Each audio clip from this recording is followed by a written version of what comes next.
Now listen carefully as Akuya says these locative words in Akan for us. Eso, ase, emu, ehun. Now listen carefully as she repeats these words in Akan and I provide the English translation. Eso, on top. Ase, under. Emu, inside. Ehun, the body of.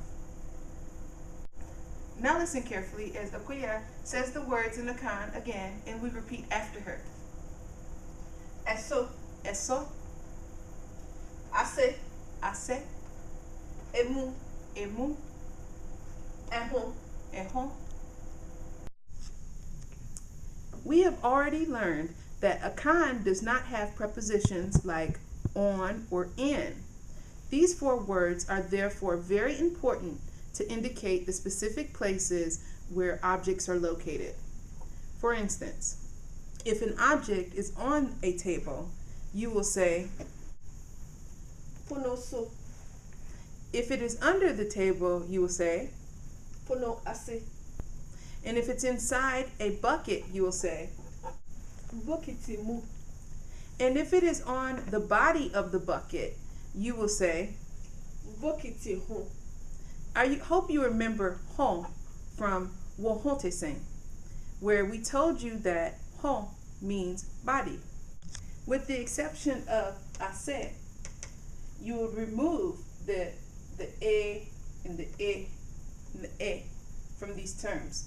So, for example, you don't have to use these in the sentence. For example, when we say bokiti mu, we do not say bokiti emu. We just say bokiti mu. And when we say bokiti hon, we do not say bokiti ehon. We say bokiti hon. But in contrast, when we say pono ase, we do say pono ase. So this is the exception. The remainders, you remove the vowel in the front. Okuya, when do you keep e or e before these words? You keep them when they occur in the beginning of a sentence. Let's say you're talking about the table and you want to say the top or surface is dirty. You will say eso ayefi. If you want to say inside is dirty, you say emu ayefi. If you want to say the body is pretty, you'll say eho yefe. As soon as you mention something before the words, then you have to drop the vowel. Okay. Yeah. That is why we have ponoso, boketimu, boketimu. As for ase, it remains ase, whether a word occurs before it or not. So you will say ase ayefi, which means the underside is dirty, or pono ase ayefi, which means the underside of the table is dirty. Now let's look at another object and other locations. Listen carefully as Okuyan says these phrases in Akan for us. Eso, enim, echi, ehon, ase. Now listen carefully as Okuyan repeats the words in Akan and I provide the English translation. Eso, on top. Enim, in front. Echi, behind. Ehon, the body. Ase, under. Now listen carefully as Akuya says the words in Akan and we repeat after her. Eso, eso.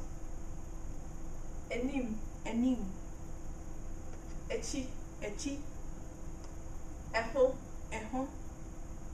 Ase. Ase. To say the body of the car is dirty, you could say, Car no ho yefi. we now have two new words that you should have learned from our slide, which are enim and achi. Enim is in front and achi is behind. So now consider the next examples as more locations. Car enim. Car bi enim.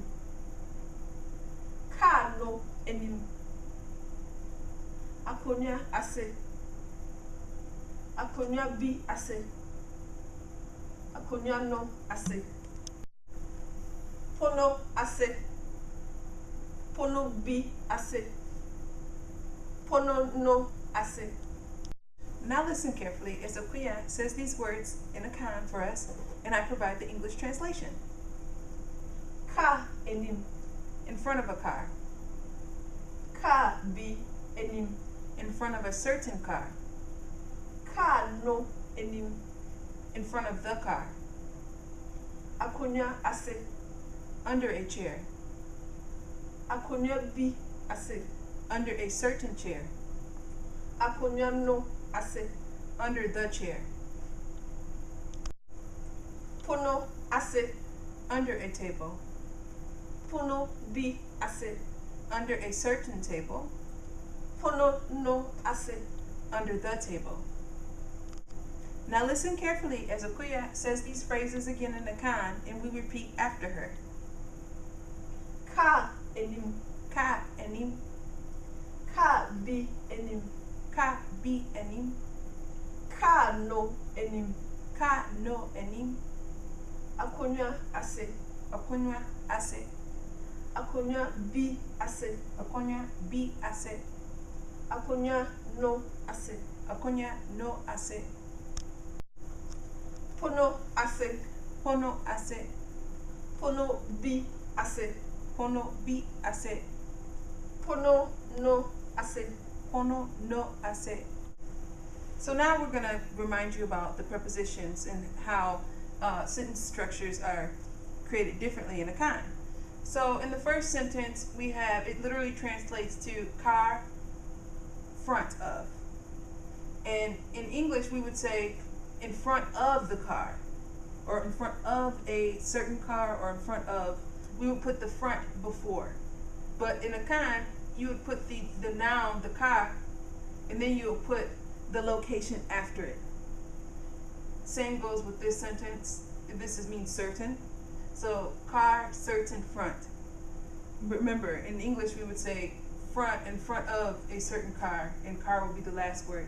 But in Akan, the car and what the location falls behind it.